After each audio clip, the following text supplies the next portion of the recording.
கடவுள் நேரில் வந்து வரம் கொடுக்குற மாதிரி இருந்தால் நீங்கள் என்ன வரம் கேட்பீங்கன்னு கமெண்ட் பண்ணுங்கள். நிறைய பேர் சப்ஸ்கிரைப் பண்ணாமல் வீடியோ பார்க்குறீங்க. சப்ஸ்கிரைப் பண்ணுங்கள். வாங்க இன்றைக்கி என்ன நடந்ததுன்னு பார்க்கலாம். இன்றைக்கி காலையில் நேரமாகவே எந்திரிக்கணும்னு தான் நானும் நினைக்கிறேன். ஆனால் என் பசங்க ரொம்ப மிட் நைட்டு தான் தூங்குறாங்க. ஸோ நானும் லேட்டாக தான் எழுந்திரிச்சேன். நான் எந்திரிக்கும் போது என் சின்ன பையன் கூட எந்திரிச்சிட்டாங்க.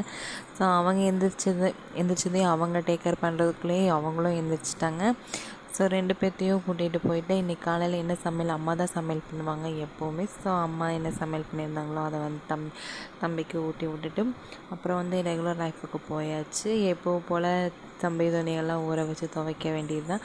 ஆக்சுவலி இன்றைக்கி ஒரு ஸ்பெஷல் ஈவெண்ட் இருக்குது. ஸோ அந்த ஈவெண்ட்டுக்காக தான் நாங்கள் ரெடி ஆகிட்டு இருக்கோம். ஸோ அந்த ஈவெண்ட்டு முடிச்சுட்டு வந்து உங்களை நான் பார்க்குறேன். Okay, thank you guys. லைக் பண்ணுங்கள், ஷேர் பண்ணுங்கள், சப்ஸ்கிரைப் பண்ணுங்கள். குழந்தைங்க இருந்தாலே இந்த வீடு சந்தோஷமாக தான் இருக்கும். சந்தோஷங்க விட நிறைய கலாட்டாக தான் நிறையா இருக்கும். Thank you guys.